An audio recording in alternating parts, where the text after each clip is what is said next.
মির্চি নিবেদন, গল্প gold mine. গল্প গোল্ড মাইন। আমি জানতে চাই এসবের অর্থ কি? যে কেউ আসবে, বেডরুমে ঢুকে যাবে, আমার বাড়ির কি একটা প্রাইভেসি নেই? আসলে তাই খেলা দেখছিল, তাই শুধু এটা দেওয়ার জন্য এই দুর্যোগের দিনে এত দূর ছুটে এলি দাদাই? ভেবেছিলাম তুলতুলির হাত দিয়ে পাঠিয়ে দেব।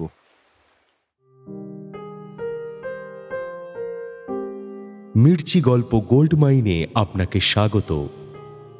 মণিমাণিক্যে ভরা বাংলা সাহিত্যের কিছু কালজয়ী উপন্যাস ও গল্প দিয়ে সাজানো আমাদের এই মির্চি গল্প গোল্ড মাইন। শুনছেন সুচিত্রা ভট্টাচার্যের একটি বিখ্যাত উপন্যাস হেমন্তের পাখি। সুপ্রতিম তার বন্ধু দীপকের পক্ষ নিয়েছে দীপক আর তার স্ত্রী শর্মিলার দাম্পত্য অশান্তিতে।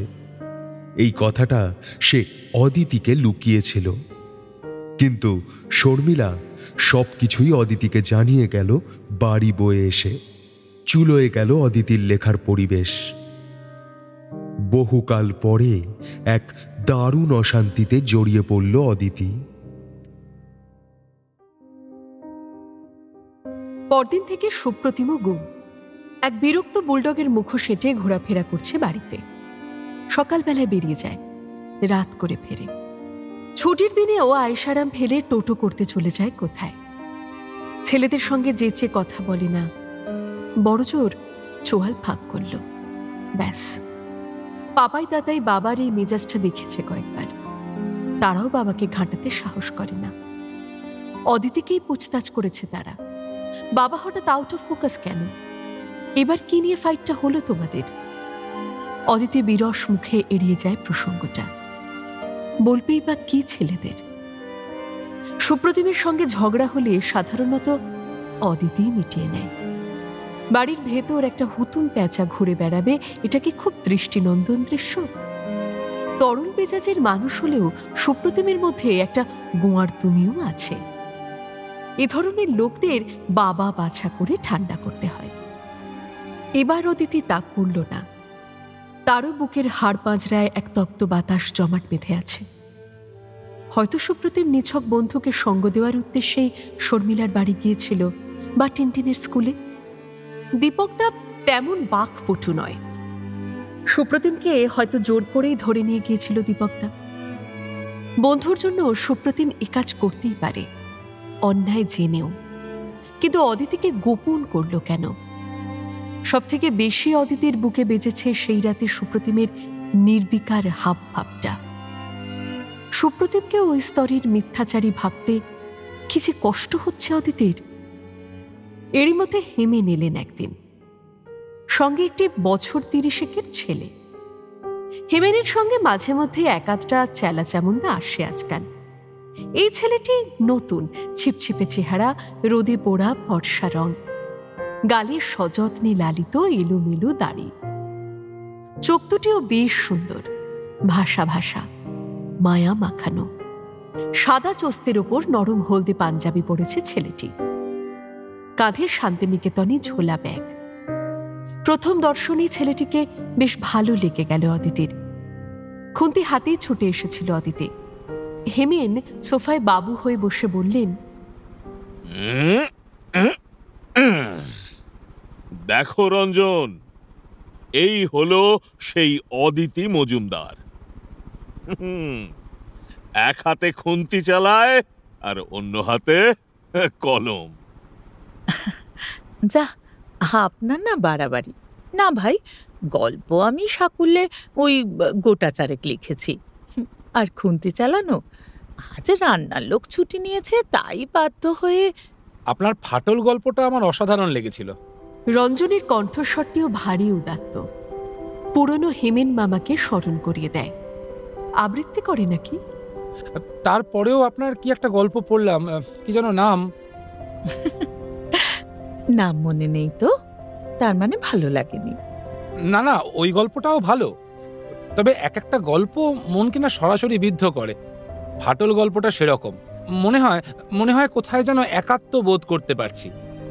জানেন, আমার এক কাকা গল্পটা পড়ে ভীষণ মন খারাপ করে বসেছিল। কদিন ধরে বুক কামড়ে পড়ে থাকা দমচাপা ভাবটা ক্রমশ লঘু হয়ে আসছে। এত প্রশংসা করলে তো আর দাঁড়িয়ে থাকা যায় না। কি খাওয়াবো বলুন, ঠান্ডা না গরম? গরম গরম চা। আচ্ছা, তোমার বড় পুত্রের পরীক্ষা শেষ হলো? হ্যাঁ, এখন নিশ্চিন্ত। গতকাল তো প্র্যাকটিক্যাল হয়ে গেল। কি পরীক্ষা দিল আপনার ছেলে? Part 2 BSc. আপনার এত বড় ছেলে আছে? দেখে কিন্তু একদম মনে হয় না। একটা নয়, আমার 2টো ছেলে আছে। ছোটজন সেকেন্ড ইয়ারে উঠবে। বিশ্বাস করুন, আপনাকে দেখে 35-এর বেশি মনেই হয় না।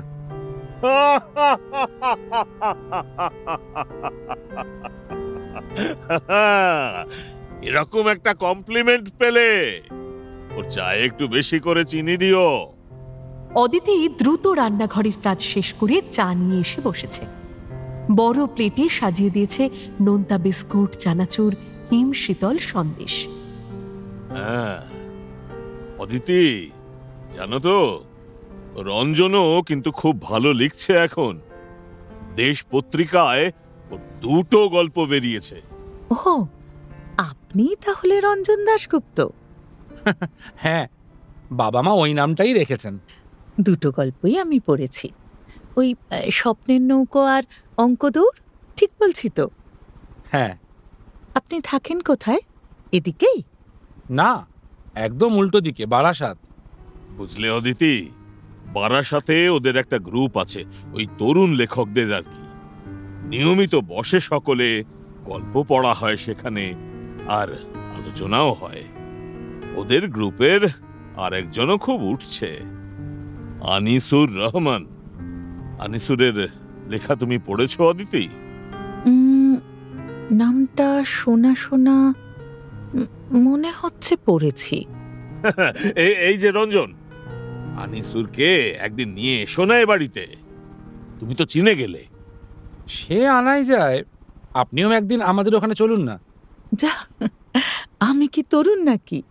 জানেন, এই নভেম্বরে আমি 46-এ পড়ব। হ্যাঁ, তারপর ক বছর তোমার ওই 46 চলবে? ও মা, কেন মামা? বারে, মেয়েদের তো শুনেছি 30-এর পর থেকে 2-3 বছর পর পর একটা করে জন্মদিন হয়।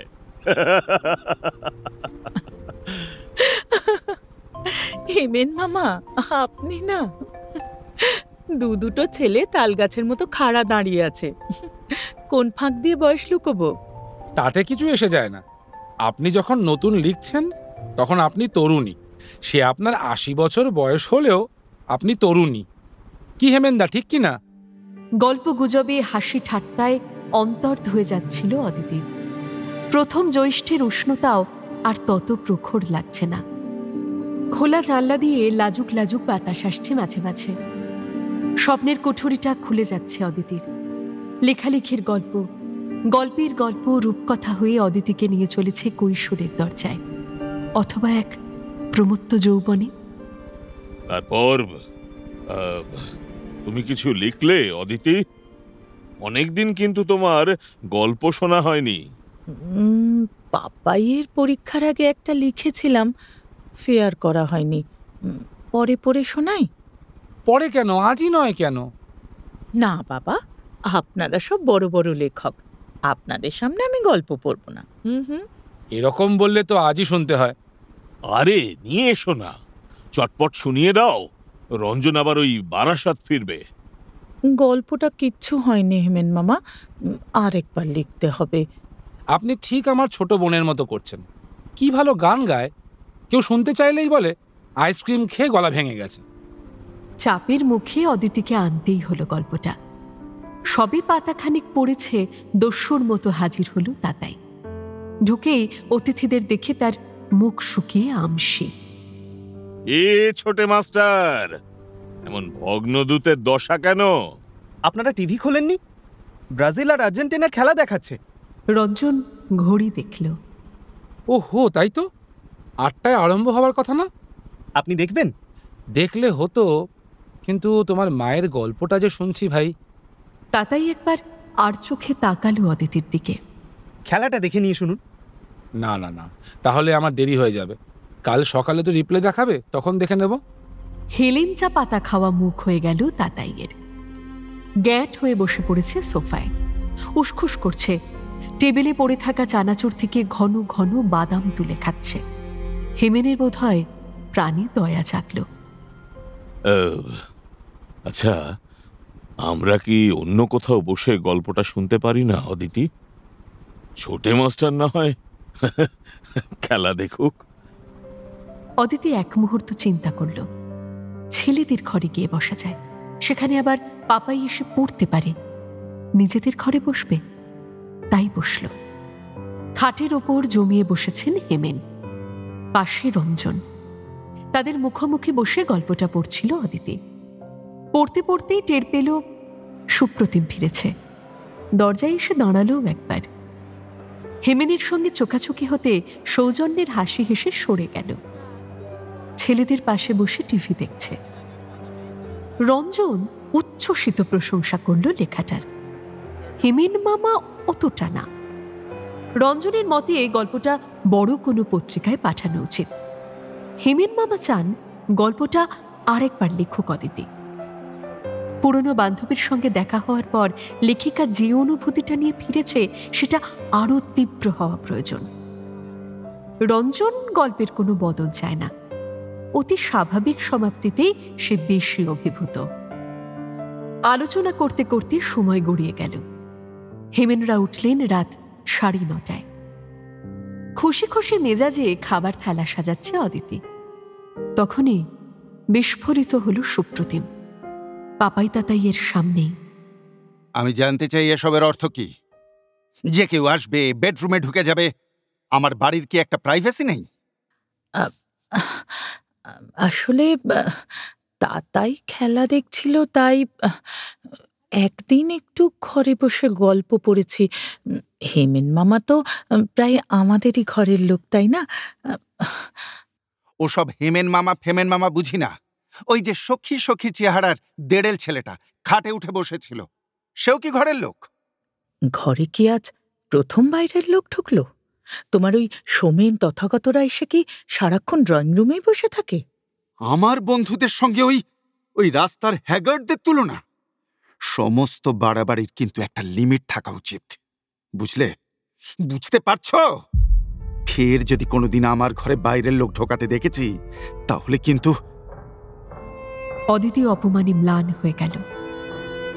সাংসারিক তুচ্ছ কারণে বহুবার অজস্র বিবাদ হয়েছে তাদের। এইটুকু ফ্ল্যাটে পাপাই তাতাইয়ের কাছে তা সবসময় আড়ালো থাকে না।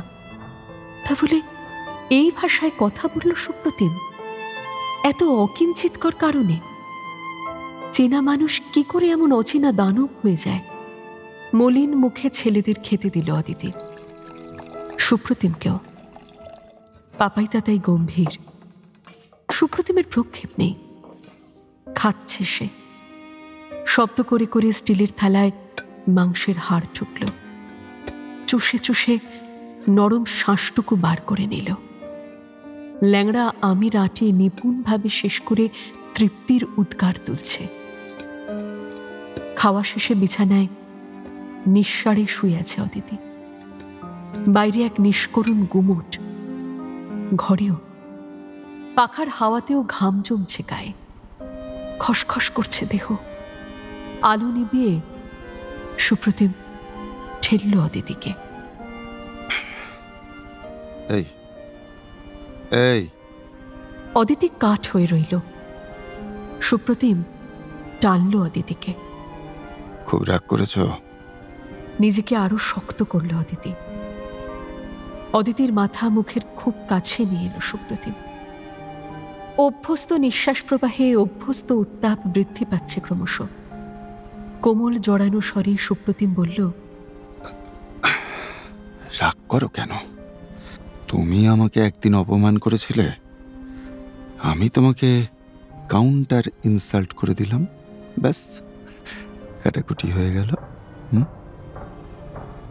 অদিতির রক্তস্রোত থেমে গেছে অকস্মাৎ।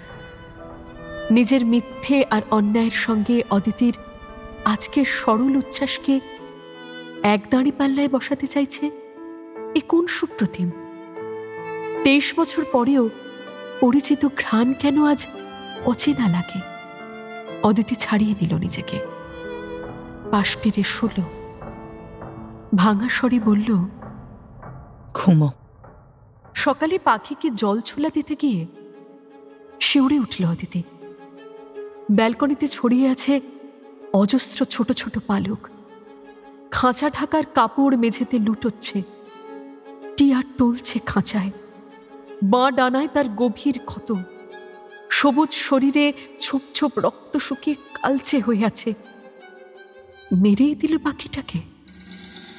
সুপ্রতিমের সঙ্গে অদিতির সম্পর্ক এখনো স্বাভাবিক হয়নি। বিশেষ প্রয়োজন ছাড়া পরস্পরের কথা হয় না, যাও বা হয় ভাব পাচ্ছে ক্রিয়াপদহীন। অফিস যাওয়ার আগে সুপ্রতিম হয়তো চেঁচিয়ে বলল, আমার মোজা কই? রান্নাঘর থেকে অদিতি উত্তর দিল, আলনার পেছনে। রাত্রে হয়তো সুপ্রতিম প্রশ্ন করল, কখন খেতে বসা হবে? অদিতি জবাব দিল, টেবিলে বসলেই দেওয়া হবে। কখনো আবার সরাসরিও না, কথা চলছে ছেলেদের মাধ্যমে।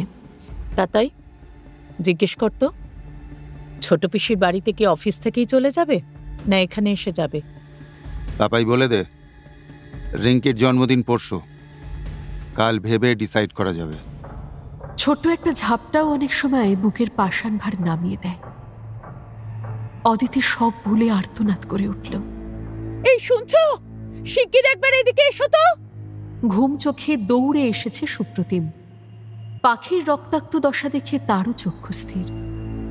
নিজের অজান্তে অদিতি খামচে ধরেছে সুপ্রতিমকে, থরথর করে কাঁপছে। কি হবে এখন? ও কি মরে যাবে? সুপ্রতিম খাঁচার কাছে গিয়ে ঝুঁকে দেখছে পাখিটাকে। দায়িত্বশীল অভিভাবকের মতো বলল, আরে অত ভেঙে পড়লে চলবে? কিছু তো একটা করতেই হবে। কি করব? খাঁচার দরজা খুলল সুপ্রতিম। পাখিকে একবার ছুঁতে গিয়েও হাত সরিয়ে নিল। জোরে চোট লেগেছে। মারলো কি করে বলো তো? হ্যাঁ, বুঝতে পারছি না, কিছু একটা করো প্লিজ। এই হলো গিয়ে পাখি পোষার বখেড়া। কতবার বলেছি, পুষতে হলে অ্যালসেশিয়ান পোষো, ডোবারম্যান পোষো, কেউ কাছে ঘেঁচতে পারবে না। তা নয়, পাখি। যাও যাও, একটা পরিষ্কার তোয়ালি নিয়ে এসো। আরে যাও। হন্তদন্ত হয়ে ছুটল অদিতি। তোয়ালির সঙ্গে সঙ্গে পাপাই তাতাইকেও ঘুম থেকে তুলে এনেছে। সন্তর্পণী পাখিটাকে তোয়ালিতে তুলে নিয়েছে সুপ্রতিম। ঘুরিয়ে ফিরিয়ে আঘাতটা দেখছে। অদিতির টিয়া একেবারে নির্জীব, গলায় শব্দটি নেই। একবার করে তাকাচ্ছে আর চোখ বুজে ফেলছে। ও বাঁচবে না, খাবি খাচ্ছে। না না, বেঁচে যাবে। চোটটা ডানার ওপর দিয়ে গেছে। পাখিদের ডানাটাই আসল, স্টুপিড। মোটেই না, ডানা ছাড়াও পাখি বাঁচতে পারে। মেন হলো body, heart, lungs, brain, abdomen. শরীরের কোথাও না তেমন ইনজুরি হয়নি। স্টিল ডানা চলে গেলে পাখির আর পাখিত্ব রইল কি? Shut up. তর্ক থামিয়ে কাজের কাজ কিছু কর। শোন, তোর মার ড্রেসিং টেবিলের ড্রয়ারে আমাদের কোম্পানির অ্যান্টিসেপটিক ক্রিম আছে, জলদি নিয়ে আয়। যা। তার আগে একটু ডেটল দিয়ে ওয়াশ করে নিলে ভালো হতো না বাবা? না না বাবা, ডেটলে ভীষণ জ্বালা করবে। তার থেকে গরম জল দিয়ে পরিষ্কার করে নেওয়া ভালো। এই শোন, আমাদের ক্রিম লাগালে জল ডেটল কিচ্ছু লাগবে না। এই তুমি যাও তো, ক্রিমটা নিয়ে এসো। দিশেহারা অদিতি ছুট্টে ক্রিম নিয়ে এলো। পাখির পরিচর্যা চলছে। বাপ আর দুই ছেলে মিলে ওষুধের প্রলেপ লাগাচ্ছে পাখির ডানায়। অবিরাম মন্তব্য চলছে। ডাক্তারি শাস্ত্র এমনই একটা বিষয় যাতে প্রতিটি মানুষেরই অগাধ জ্ঞান, তবে একজনের সঙ্গে আরেকজনের জ্ঞান কিছুতেই মিলতে চায় না। একজন যদি বলে ব্যান্ডেজ করে দাও, অন্যজন বলে খোলা থাকাই ভালো। বেবি ডোজের অ্যান্টিবায়োটিক খাওয়ানো উচিত। এই তোর কি মাথা খারাপ? পাখিকে কেউ অ্যান্টিবায়োটিক দেয়? পেন কিলার দেওয়া যায়? আইসে এটাকে বাঁচাতে হলে এক্ষুনি কোনো ভেটেরিনারি ডাক্তারের কাছে নিয়ে যাওয়া উচিত। আরে বলছি তো, কিচ্ছু লাগবে না। আমাদের কোম্পানির এই ক্রিম, তোরা জানিস না, অল পারপাস, ক্রিমেই পাখির ক্ষত শুকিয়ে যাবে, বরং আয়রন টনিক ড্রপারে করে খাইয়ে দেওয়া হোক, রক্ত তাড়াতাড়ি তৈরি হবে। পশু পাখি জীবজন্তুর স্বভাব চরিত্র সম্পর্কেও বাপ ছেলেদের পাণ্ডিত্য কম নয়। সবাই অভিজ্ঞ মতামত জানাচ্ছে। পাপাই ব্যালকনির গ্রিলটাকে এয়ারকুল পোয়ারোর মতো তীক্ষ্ণ চোখে পরীক্ষা করল। এইটুকু ফাঁক দিয়ে বিড়াল ঢুকলো কি করে? আমার মনে হয় ব্যাটা কোনোভাবে বাড়ির ভেতরেই ছিল। কি বুদ্ধি! ভেতরে থাকলে বেরিয়েই বা গেল কি করে? বেড়াল কি দরজার ছিটকিনি খুলে ব্যালকনিতে এসেছিল? বেড়ালের বডি খুব ফ্লেক্সিবল হয়, এইটুকু সরু ফাঁকের মধ্যে দিয়েও গলে আসতে পারে। আমি শিওর বেড়াল যখন অ্যাটাক করে পাখিটা নির্ঘাত গাধার মতো ঘুমোচ্ছিল, না হলে একটা চিৎকার টিৎকার অন্তত করত। খাঁচার বাইরে থেকে মারলো কি করে বলো তো? পাখিটা নিশ্চয়ই সাইডে ছিল, ইজিলি থাবা মেরে দিয়েছে।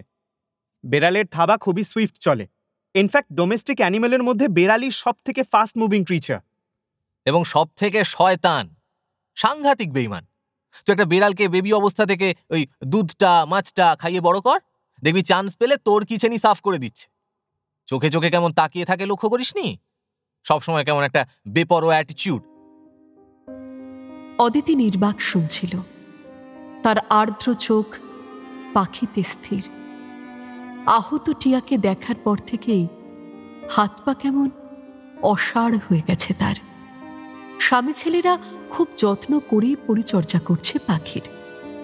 পাখি শুদ্ধ খাঁচাটাকে ফ্ল্যাটের অন্দরে নিয়ে এসেছে। পাখিটাকে ছুঁতে কিছুতেই সাহস হচ্ছিল না অদিতির। কাজে মন বসছে না, বুকের ভেতর টিপটিপ করছে একটা কষ্টের দানা। ঘুরে ফিরে অদিতি দেখে যাচ্ছে টিয়াকে। নড়ে না টিয়া, ঝিমিয়ে আছে। বড় মায়া, বড় মায়া। অফিস বেরোনোর আগে সুপ্রতিম অদিতির কাঁধে হাত রাখল। শুনছ, মন খারাপ করো না, তোমার পাখি ঠিক হয়ে যাবে। আশ্চর্য, অত বড় আঘাতটাও সামলে উঠল অদিতির টিয়া। বেঁচে গেল। সুপ্রতিমের মলমের গুণেই হোক, অদিতির মায়ার টানেই হোক, কি পাপাই তাতাইয়ের দেখভালেই হোক, অথবা নিজেরই জীবনের শক্তির জোরে একটু একটু করে সুস্থ হয়ে উঠল টিয়া। ক্ষত শুকল, নিস্তেজ পাখি চাঙ্গা হলো ধীরে ধীরে। প্রথম দুদিন টিয়া মুখে তোলেনি কিছু। ড্রপারে করে তাকে গ্লুকোজের জল খাইয়ে টিকিয়ে রাখল তাতাই। তৃতীয় দিন থেকে ক্ষুধা তৃষ্ণার বোধ জাগল টিয়ার। নিজে নিজে ঠোঁট ছোঁয়ালো ছাতুতে। তার ডানা বেশ কমজোরি হয়ে গেছে, তবু নাড়ে মাঝে মাঝে। একটুখানি ছড়িয়ে রেখে দাঁড়িয়ে উঠে বসে। শেষে একদিন স্বরও বেরোল, কর্কশ নিনাদ, তবু কি মধুর, যেন শুধু ডাক নয়, বেঁচে থাকার এক প্রবল ঘোষণা। টিয়ার আততায়ীকে শনাক্ত করেছে তাতাই পরদিনই। সেটা এক চ্যাপ্টা মুখ হুলো বেড়াল। গোটা বিল্ডিং কমপ্লেক্সে তার প্রবল দাপট। অনেক ফ্ল্যাটে তার ডাকাতির জ্বালায় অতিষ্ঠ। তবে সে হুলো সেদিন রাত্রিরে পুরোপুরি রেহাই পায়নি। টিয়াও তার চোখের নিচে ঠোক্কর মেরে গর্ত করে দিয়েছে। তাতাই স্থির করেছে হুলোটাকে দেখতে পেলেই পেটাবে। পাখির চিন্তায় অদিতি কদিন লেখা নিয়েও বসতে পারেনি। দুপুর হলে ব্যালকনিতে দাঁড়িয়ে থাকছে চুপচাপ। সে সময় হুলোটাকে অনেকবার চোখে পড়েছে তার। গালে একটা কুৎসিত ঘা নিয়ে বিমর্ষ মুখে পাঁচিলে পাঁচিলে ঘুরে বেড়ায়। কখনো বা উল্টো দিকের ফ্ল্যাটের কার্নিশে মুখ গুজে বসে থাকে। বেড়ালটার জন্য অদিতির কেমন মায়া হয়। আহারে, বেচারা নিজেও জানে না তার আচরণ কত নির্মম। কি করবে বেড়াল? পাখির সঙ্গে চিরকাল যে তার খাদ্য খাদকের সম্পর্ক, সেই চোখেই তো সে দেখে এসেছে পাখিকে। মগজহীন বেড়ালটা যদি বুঝতো তাদের আদিবাসভূমি বন জঙ্গল সৃষ্টি হয়েছে ওই পাখিরই ঠোঁটে ঠোঁটে। অদিতি ছোট ছেলেকে বলে, বিড়ালটাকে মারিস না রে তাতাই, ওর মতোই থাক। ও কি বোঝে কোন কাজটা ভালো আর কোন কাজটা খারাপ? সুপ্রতিম শুনে খুব হাসে, বলে,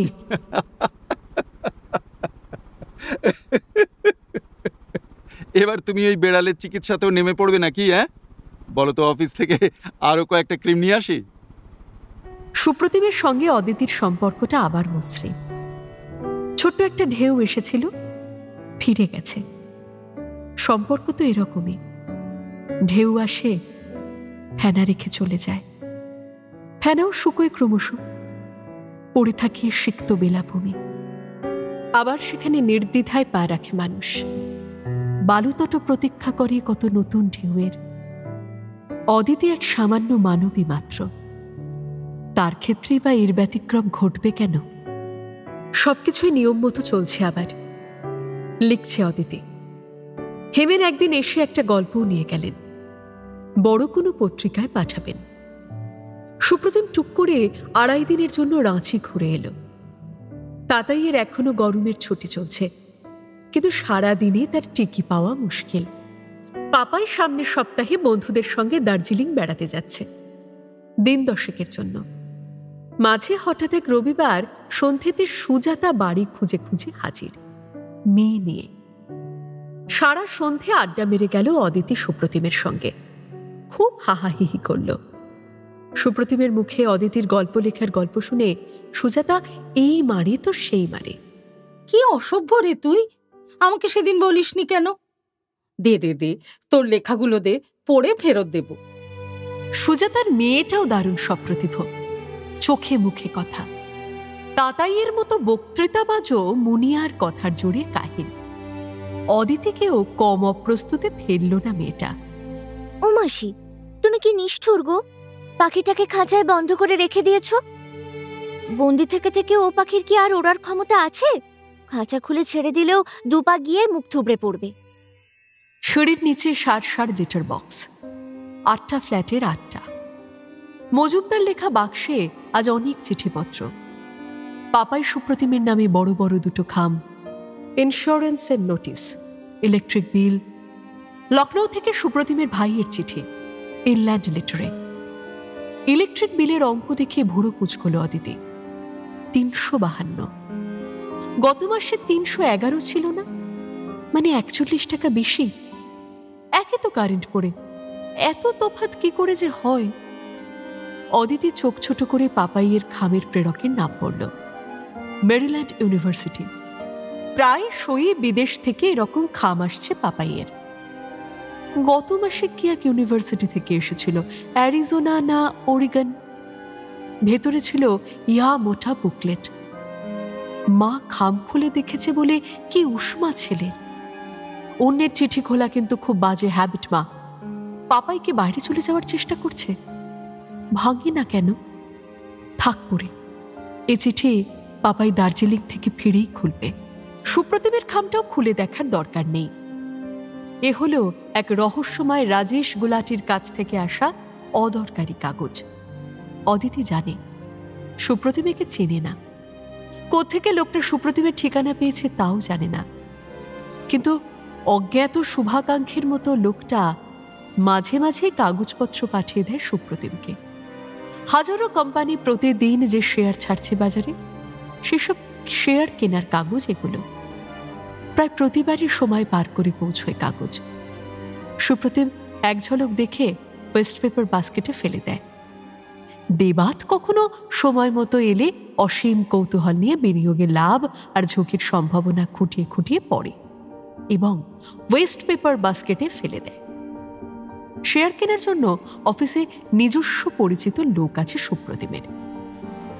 এ খামও বাজে কাগজের ছড়িতে যাবে। বেচারা রাজেশ গুলাটি। সিঁড়ি দিয়ে উঠতে উঠতে অদিতি দেওরির চিঠিটা পড়ছিল। দাদা বৌদি দুজনকে একসঙ্গে চিঠি লিখেছে পার্থপ্রতিম, যা কাবেরীয়। নেহাতি ঘরোয়া চিঠি। বাবাই ক্লাস 7-এ উঠেই স্কুলের হকি টিমের ট্রায়ালে ডাক পেয়েছে। দিবারাত্র এখন স্টিক নিয়ে ছুটছে। কাবেরী লু লেগে গিয়েছিল, শয্যাশায়ী ছিল 7 দিন। বৃষ্টি নামার পর সে এখন সুস্থ। এবার হয়তো পুজোয় পার্থপ্রতিমরা কলকাতায় আসতে পারে। তবে 3-7 বেশি থাকা হবে না। বাবাইয়ের স্কুলে ছুটি নেই। বৌদির গল্প লেখা কেমন চলছে জানতে চেয়েছে পার্থপ্রতিম, কাবেরীও।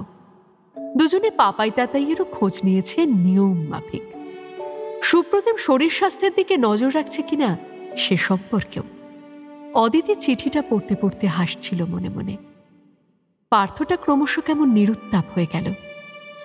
অথচ বিয়ের পর পার্থই ছিল শ্বশুরবাড়িতে অদিতির প্রথম বন্ধু।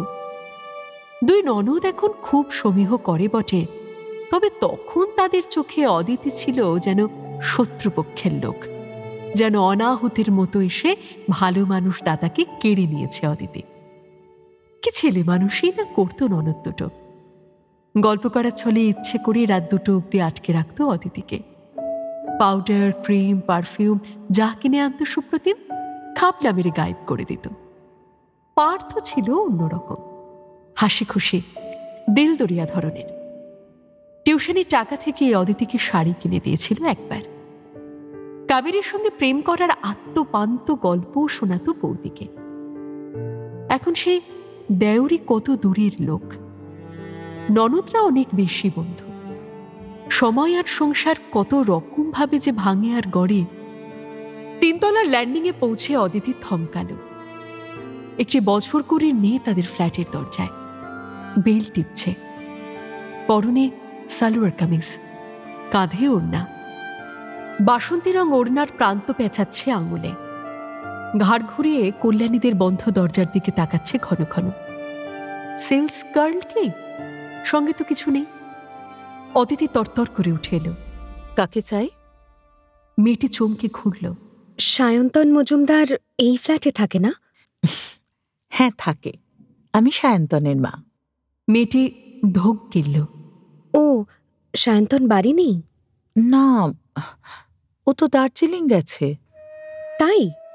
মেয়েটির কথার সঙ্গে সঙ্গে খানিকটা বাতাস ছড়ে পড়ল যেন। খুব ধীরে ধীরে প্রশ্ন করল, কবে ফিরবে সায়ন্তন? কাল তো নিউ জলপাইগুড়ি থেকে ট্রেনে চাপার কথা, পরশু ফিরবে। ও, সায়ন্তন ফিরলে কিছু বলতে হবে? না না। মেয়েটি কেমন সন্ত্রস্ত হয়ে গেল, সজোরে মাথা নাড়ছে দুদিকে। আমি পরে যোগাযোগ করে নেব। অদিতির একটু সন্দেহ হলো, মেয়েটিকে এত নার্ভাস দেখাচ্ছে কেন? গলাটাও যেন শোনা শোনা। মন্থর পায়ে নামছে মেয়েটি। অদিতি ডাকল, শোনো। মেয়েটি দাঁড়িয়েছে। তোমার নামটা বললে না তো? আমার সায়ন্তনকে নাম বলতে হবে না। অদিতির সংশয় ঘন হল। হেসে বলল, আমি তোমার নাম জিজ্ঞেস করছি। শ্রেয়া। মুহূর্তে মস্তিষ্ক হাতড়ালো অদিতি। পাপাইয়ের বহু সহপাঠিনীর নাম তার শোনা। চন্দনা, সুতনুকা, বৈশাখী এরকম কয়েকজন এসেছেও বাড়িতে। তাদের কারো মুখে কি শ্রেয়া নামটা শুনেছে অদিতি? অদিতির কৌতূহল বাড়ছিল। তুমি সায়ন্তনের সঙ্গে পড়ো? না। কি পড়ো তুমি? English honours. সায়ন্তনদের কলেজে? না, যাদবপুরে। তুমি থাকো কোথায়? বেলেঘাটায়। এতক্ষণে গলাটা যেন চেনা যাচ্ছে। আচ্ছা, এই মেয়েটাই কি পাপাইকে ফোন করে? অদিতি মেয়েটিকে আটকাতে চাইল। ওমা, অত দূর থেকে এসেই ফিরে যাবে? এসো, একটু বসে যাও। মেয়েটির কথার গতি বেড়ে গেছে অকস্মাৎ। আমি বাড়ি থেকে আসছি মাসিমা। কলেজে এসেছিলাম, কলেজে আজকে ক্লাস হলো না, সেই জন্য এখান থেকে একবার। বারে, তা বললে কি হয়? শোনো, সায়ন্তন যদি এসে শোনে যে তার বন্ধু দরজা থেকে ফিরে গেছে, তাহলে আমাকে আর আস্ত রাখবে না। এসো এসো। দরজার লক খুলল অদিতি। মেয়েটির ল্যান্ডিংয়েই দাঁড়িয়ে রয়েছে, ইতস্তত ভাব। গোয়েন্দা চোখে কয়েক সেকেন্ড মেয়েটিকে দেখল অদিতি। ভারী মিষ্টি মুখ, চোখ দুটো বড় বড়, টানা টানা। স্টেপ কাট চুল মাথার পিছনে ঢেউ হয়ে আছে।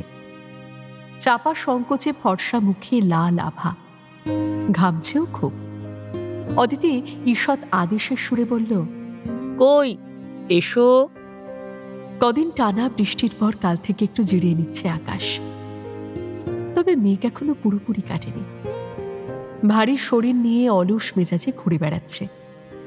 হঠাৎ হঠাৎ হারানো সূর্য দেখা দিয়ে যায়। তার লাজুক আলোয় দুপুরের আকাশ যেন জল রঙে আঁকা ছবি। অদিতির ঘরেও এক মায়াবী আলো ছায়া। শ্রেয়া সংকুচিত মুখে সোফায় এক কোণে বসে আছে। ভীতু খরগোশের মতো দেখছে চারদিক। ওড়নায় ঘাড় গলা মুছছে আড়ষ্টভাবে। অদিতি শরবত করে এনে শ্রেয়ার সামনে বসল। আচ্ছা, সায়ন্তন তো সেন্ট জেভিয়ার্সে পড়ে, তা তোমার সঙ্গে সায়ন্তনের আলাপ হলো কি করে? ওদের অ্যানুয়াল ফেস্টিভ্যাল হয় ওখানেই। ওহো, তাই বলো। তার মানে তোমার সঙ্গে খুব বেশি দিনের বন্ধুত্ব নয়? না, 7-8 মাস।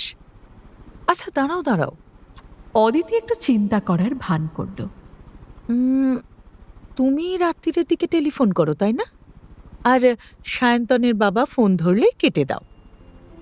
শ্রেয়া শরবতে চুমুক দিয়েছিল। বিষম খেয়ে কাশতে শুরু করেছে। কাশতে কাশতে লাল টকটকে হয়ে গেছে মুখ, হাঁপাচ্ছে। শ্রেয়ার অবস্থা দেখে মজা লাগছিল অদিতির। সহাস্য মুখে বলল, যাওয়ার আগের দিনও তো তোমার সঙ্গে প্রায় 8 ঘন্টা কথা হলো, তখন তোমাকে বলেনি দার্জিলিং যাচ্ছে? শ্রেয়া হঠাৎ স্থির, নিষ্পলক তাকিয়ে আছে অদিতির দিকে। আমি তো এর মধ্যে ফোন করিনি মাসিমা। তাহলে কার সঙ্গে কথা হচ্ছিল? আমার তো মনে হলো তোমার গলা। বিশ্বাস করুন মাসিমা, 2 মাসের ওপর সায়ন্তনের সঙ্গে আমার কোনো যোগাযোগই নেই। কেন? শ্রেয়া উত্তর দিল না, নত মুখে বসে আছে। মায়ের চোখে সরলতার কাজল থাকলে অনেক দৃশ্যমান জিনিসও গোচরে আসে না। আবার মাতৃইন্দ্রিয় প্রখর হয়ে উঠলে অনেক অদেখা ছবিও স্পষ্ট হয়ে ওঠে। ঠোঁটে হাসি বজায় রেখে অদিতি বলল, তোমাদের কি নিয়ে ঝগড়া হয়েছে? শ্রেয়া চুপ। অদিতি গার্জেনের মতো বলল, তোমার এত লজ্জা, তবু তুমি সায়ন্তনের খোঁজে বাড়ি অবধি ছুটে এসেছ? এ তো ভারী আশ্চর্য কথা। শ্রেয়া তবু মুখ খোলে না। আচ্ছা, তোমাদের শেষ কবে দেখা হয়েছিল? 25শে বৈশাখ। কোথায়? আমরা একসঙ্গে সিনেমা দেখতে গিয়েছিলাম। ও, কি ছবি? শ্রেয়া আবার চুপ। অদিতি আর প্রশ্ন করল না। তার জেরার তোড়ে যেটুকুনি কথা বেরিয়ে এসেছে তাই যথেষ্ট। মনে হয় সেদিনই কোনো ঝগড়াঝাঁটি হয়েছিল। পাপাইয়ের মধ্যে একটা অন্য ধরনের চাপা জেদ আছে। দাদাইয়ের জেদ অনেক খোলামেলা, বোঝা যায় তাকে। পাপাই নিজেকে সহজে প্রকাশ করে না, গোঁজ মেরে থাকে। একবার পাপাইকে আইসক্রিম খেতে মানা করেছিল অদিতি, গলা ব্যথা হয়েছিল বলে। 2-3 বার বায়না করে চুপ মেরে গেল পাপাই, কিন্তু জেদটাকে মনে মনে একটা অন্য আকার দিয়ে নিল। তারপর থেকে অন্তত কয়েক মাস অদিতি সুপ্রতিম সাধলেও প্রিয় আইসক্রিম অবলীলায় প্রত্যাখ্যান করত পাপাই, হাসি মুখে। শ্রেয়ার উপরও কি সেই রকমই কোনো অভিমান হয়েছে পাপাইয়ের? দেখো, কি নিয়ে তোমাদের ঝগড়া হয়েছে তা যদি আমাকে না বলতে চাও আমি জিজ্ঞেস করব না। তবে আমার সঙ্গে সায়ন্তনের কোনো ঝগড়া হয়নি মাসিমা। শ্রেয়া জড়তা কাটিয়ে হঠাৎ সোজাসুজি তাকিয়েছে। তবে আমি জানি না মাসিমা, ওই দিনের পর থেকে কোনো কারণ ছাড়াই সায়ন্তন আমাকে অ্যাভয়েড করছে। দেখা করতে বললে এড়িয়ে যায়, ফোন করলে কথা বলে না। যথেষ্ট রিজু থাকার চেষ্টা করেও শ্রেয়ার গলা ধরে যাচ্ছে। অদিতি বুঝতে পারছিল শ্রেয়া চলে যাবার পরেও খটকাটা কাটছিল না তার। পাপাই শুধু শুধু মেয়েটির সঙ্গে রুক্ষ ব্যবহার করছে। নিশ্চয়ই মেয়েটির কোনো আচরণে পাপাই আহত। ছেলে তার এমনিতেই অন্তর্মুখী, হয়তো বাদ বিসম্বাদে না গিয়ে নিঃশব্দে সরে আসতে চায়। সারা দুপুর লেখাতেও মন বসল না অদিতির। কাগজ কলম নাড়াচাড়া করাই সার। বারবার নতমুখী মেয়েটির মুখ মনে পড়ে।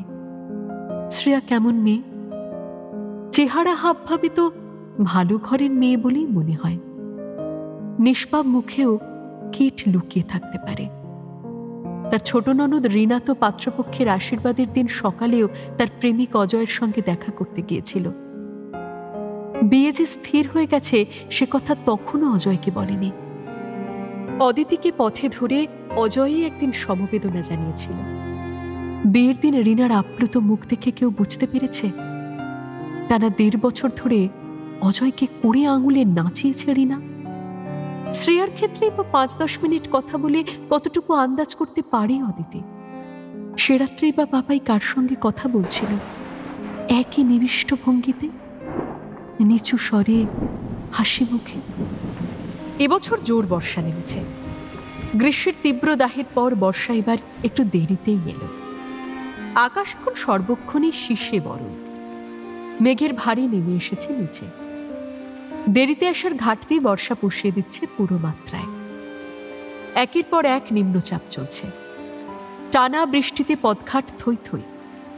এক এক সময় কলকাতাকে ভেনিস বলে ভ্রম হয়। শুধু রাস্তায় গন্ডোলাই নেই, হেই যা। সূর্য এখন এক নিরুদ্দিষ্ট নক্ষত্র। এই বুঝে কাগজে টিভিতে তার সন্ধান চেয়ে ছবি বেরোয়। বৃষ্টির বিকেলে সুপ্রতিমের আধভেজা শার্ট প্যান্ট ইস্ত্রি চালিয়ে শুকিয়ে নিচ্ছিল অদিতি।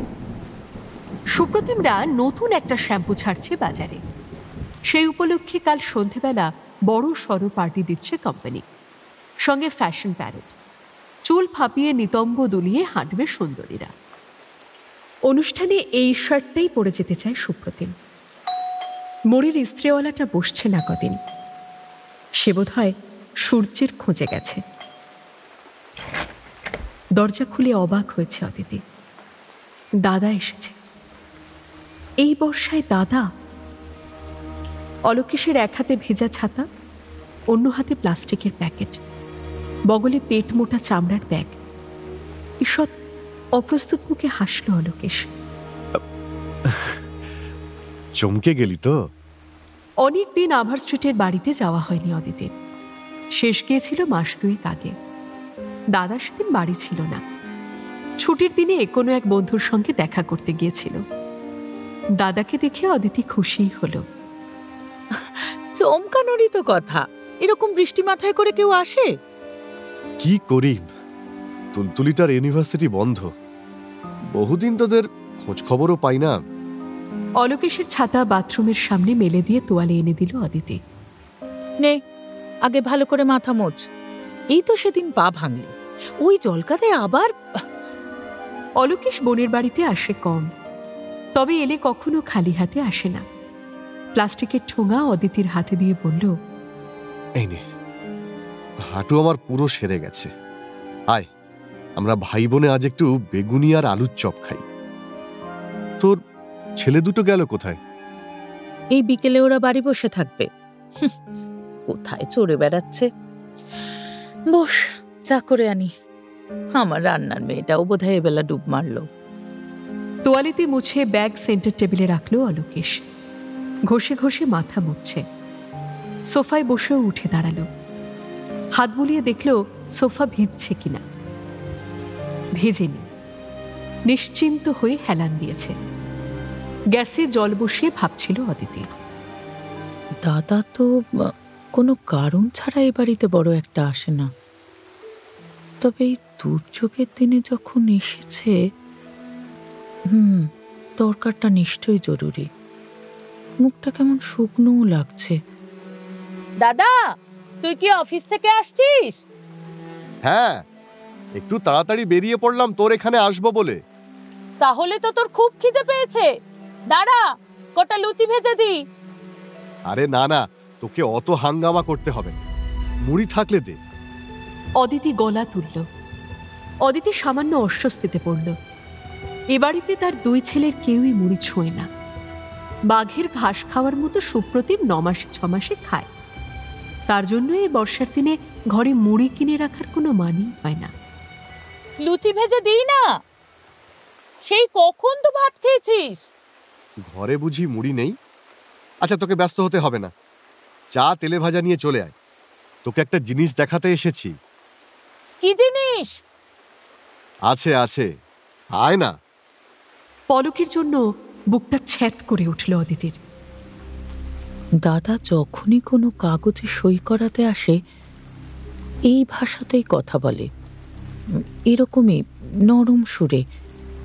মার একটা এনএসসি ছিল না, ম্যাচিওর করলো, তাহলে সুপ্রতিম নেই আন্দাজ করেই কি এই বিকেলবেলা? ছোট্ট শ্বাস ফেলল অদিতি। নিজের দাদার সঙ্গে এই তিক্ততা আর ভালো লাগে না। বড় প্লেটে তেলে ভাজা একটু গরম করার কথা ভাবল, কিন্তু করল না। এখনো কবস্ন। কোথায় পেল দাদা এই বরিশান মুখরিত বিকেলে? বেশি ভাবল না অদিতি। প্রায় ঠান্ডা তেলে ভাজা সাজিয়ে চা নিয়ে দাদার সামনে বসল অদিতি। দেখি কি জিনিস? দেখাচ্ছি দেখাচ্ছি। তোদের এখানে এবার জল জমেনি দেখছি। কর্পোরেশনের দয়া হয়েছে, রাস্তা উঁচু করে দিয়েছে। আমাদের ফ্ল্যাটের পিছনেই তো এখন কাউন্সিলর থাকে। ও তাই বল। তোদের রাস্তা তো ডুবে গেছে, তোর বাড়িতে এবার জল ঢোকেনি? অলোকেশ পলকের জন্য স্থবির। কতদিন তোকে বারণ করেছি না খুকু, তোর বাড়ি করবি না? বারে বাড়ি তো তোরই, বললেই দোষ। না খুকু, ওটা আমাদের বাড়ি, তোরও আর আমারও। কাগজে কলমে লেখাপড়া না থাকলে কি অধিকার চলে যায়? বাড়ি সারাই টারাই করার জন্য অফিসের লোন নিতে অনেক প্রবলেম হয়, তাই আমার নামে। যুক্তি না ভাবের ঘরে চুরি? অদিতি খুচ করে খোঁচা দিল। বাড়ি কিন্তু তুই একবারও সারাসনি দাদা। ওসব কথা থাক, কি দেখাবি বলছিলি? দেখা। অলোকেশ ঝিম মেরে গেল। ঝমঝম বৃষ্টি নেমেছে আবার। চায়ের কাপ হাতিয়ে ব্যালকনির দিকে তাকিয়ে রয়েছে অলোকেশ। ব্যালকনির এপাশে ছোট্ট প্যাসেজে পাখির খাঁচা ঢুকিয়ে রাখা আছে, সেদিকেও দৃষ্টি ফেলে রাখল কিছুক্ষণ। কাপ নামিয়ে ফোলিও ব্যাগটা টেনেছে কোলে। চেন খুলে একটা বাদামি কাগজের মোটা প্যাকেট বার করল। কি ওটা? খুলে দেখ। মোড়ক খুলতেই জোর এক ঝাঁকুনি খেয়েছে অদিতি। খাতা, খাতা, তার সমস্ত পুরনো গল্প লেখার খাতা, স্কুলের কলেজের। খাতার নিচে তার স্কুল কলেজের ম্যাগাজিনও আছে কয়েকটা। কোত্থেকে পেলি এগুলো? অলোকেশের মুখে মেঘলা বিকেলের হাসি। তুই আবার লেখা ধরেছিস। মার কালো ট্রাঙ্কে গাদা হয়ে পড়েছিল, খুঁজে খুঁজে বার করলাম। দ্রুত হাতে একের পর এক খাতা উল্টোচ্ছে অদিতি। কোনো পাতায় শুধুই কাটাকুটি, কোথাও বা অপটু হাতে আঁকা মেয়েলি মুখের ছবি। দেখে কার্টুন মনে হয়। তলায় কোনো বান্ধবীর নাম, কোনো পাতায় একই লাইন 20-25 বার লেখা। কবিতা, গল্প, উপন্যাসের ছক, পাশে পাত্রপাত্রীদের সম্ভাব্য চেহারা আর গুণাগুণ। একটা পাতায় অতিকায় হরফে অদিতিরই হাতে লেখা, অদিতি তুই একটা হাঁদি, তোর দ্বারা লেখা হবে না। কলেজ ম্যাগাজিনে কুয়াশা গল্পটাও রয়েছে।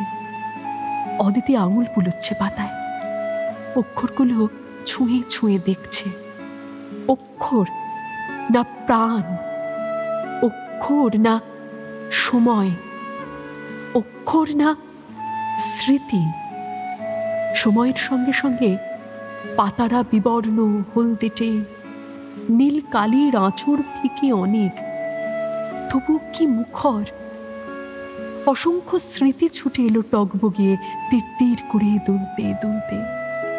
অদৃশ্য এক কুবো পাখি ডেকে চলেছে বুকে, coop coop coop coop coop. তুই খুশি হয়েছিস খুকু? অদিতি চোখ তুলল। দাদাকে দেখছে অপলক। 53 বছরের দাদাকে নয়, 14 বছরের দাদাকে। টিফিনের পয়সা বাঁচিয়ে বোনের জন্য হজমিগুলি এনেছে দাদা। খাওয়া শেষে কাগজ চাটছে বোন। কোথায় পয়সা পেলি তুই দাদা? তোর অত খবরে দরকার কি বুদ্ধু? খবরের পাতা কেউ চাটে? জানিস না ওতে শিশে থাকে। 6 বছরের মেয়ের মতো কাঁধ পর্যন্ত ঘাড় হেলিয়ে দিল অদিতি। আধফোঁটা স্বরে বলল, শুধু এটা দেওয়ার জন্য এই দুর্যোগের দিনে এত দূর ছুটে এলি দাদাই? ভেবেছিলাম তুলতুলির হাত দিয়ে পাঠিয়ে দেব, অলোকেশও যেন অনেকটা বছর পিছিয়ে গেছে। কিন্তু তোর জন্য হঠাৎ বড় মন কেমন করছিল রে। ভাবলাম কতদিন তোকে নিজে হাতে কিছু দিইনি, তোর কাছ থেকে তো শুধু নিয়েই গেলাম। অদিতির চোখে এক অসহ্য চাপ, এই বুঝে ফিনকি দিয়ে জল বেরিয়ে আসে। ছোট মামাও সেদিন বলছিল তুই নাকি খুব ভালো লিখছিস, তুলতুলিও তোর কথায় পঞ্চমুখ। আমি ছাপোষা মানুষ, সাহিত্য টাহিত্য অত বুঝি না, তবুও শুনলে না বুকটা ফুলে ওঠে। সময়টা হারিয়ে ফেলেছিলি, আবার ফিরে পেয়েছিস। লেখ, তুই তুই আরো লেখ। অলোকেশ উঠে পড়েছে, ভিজে ছাতা হাতে ঝুলিয়ে নিল। চিমসে যাওয়া ফোলিও ব্যাগ আবার চেপেছে বগলে, ফিরে যাচ্ছে। দরজায় দাঁড়িয়ে অদিতি দেখছিল দাদাকে। ধীর পায়ে সিঁড়ি দিয়ে নেমে যাচ্ছে দাদা। অদিতি চিৎকার করে একবার ডাকতে চাইল অলোকেশকে, সেই শৈশবের স্বরে। স্বর ফুটল না। ল্যান্ডিং এর বাঁকে হারিয়ে গেল অলোকেশ, অদিতির গরিব স্বার্থপর দাদা। বৃষ্টি নেই, ফ্ল্যাটময় ফিরে বেড়াচ্ছে এক স্যাঁতসেঁতে বাতাস। সেন্টার টেবিলে ছড়িয়ে আছে অদিতির খাতা, নাকি মণিমুক্ত। দাদাকে এর চেয়েও বেশি কিছু নিয়ে গিয়েছিল অদিতির কাছ থেকে। পায়ে পায়ে খাঁচার ধারে গেল অদিতি। খাঁচার দরজা খুলে টিয়ার পিঠে আলতো হাত রাখল। এই প্রথম পাখিটাকে সাহস করে স্পর্শ করেছে অদিতি। ক্ষতস্থান শুকিয়ে যাচ্ছে, পাখির দেহে আবার পেলব শ্যামলতা। তবু পাখি ছিটকে যায় ভয়ে, ছোট্ট ছোট্ট ঠোকর মারছে অদিতিকে। অদিতির ব্যথা লাগছিল না।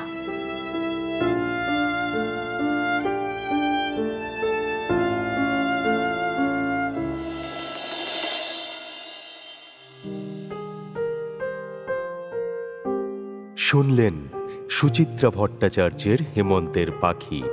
আপনারা শুনলেন পর্ব 5। নাট্যরূপ ও উপস্থাপনায় শিবাশিস বন্দ্যোপাধ্যায়, পরিচালনায় দেবলীনা আচার্য, বিশেষ তত্ত্বাবধানে সৌভিক গুহ সরকার, সৃজনশীল পরিচালনায় ইন্দ্রাণী চক্রবর্তী, প্রযোজনায় ভিজুয়াল অডিও, ভাষ্যপাঠে পিয়ালি পাঠক, হেমেন রূপন দাশগুপ্ত, অদিতি গার্গী হর চট্টোপাধ্যায়, রঞ্জন অতনু চ্যাটার্জি, তাতাই ভিকি দাস, সুপ্রতিম সুদীপ্ত ঘোষ, পাপাই সায়ন্তন ঘোষ, সুজাতা কেয়া মুখার্জি, মুনিয়া অধ্যায় সাহা, শ্রেয়া শ্রেয়সী বন্দ্যোপাধ্যায়, অলোকেশ অভিষেক মুখার্জি এবং অন্যান্যরা।